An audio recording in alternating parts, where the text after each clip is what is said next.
Guys, so we're gonna try this. This is from Philippines. It's from Noceda Bakery right there, and it's from Tagaytay City. It's called the Pasensya right there. So there's a lot, so I opened one already so we can try it. It looks like this. It's kind of like in here in America, it's like a Nila cookies, like that. So let's try. Very crunchy siya, mga mamsis.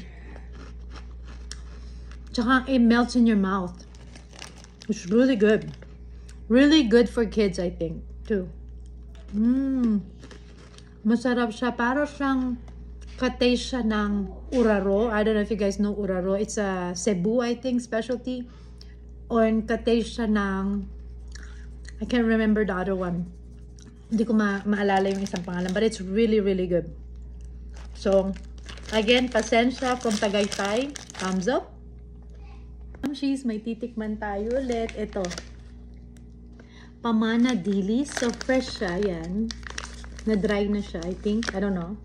But it's like that. Niluto ni Mama with garlic. Only sinutay niya. Ganon-ganon.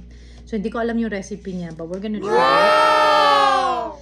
Nilagay lang yan sa paper towel. So, yan ang itsura niya. Tikman natin. Tikman natin. Patay na isang fish. Yan.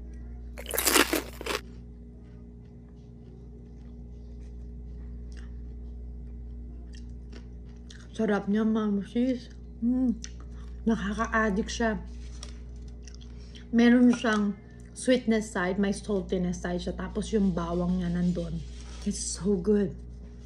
It's so good. Ang sarap niya. Masarap siyang papakin.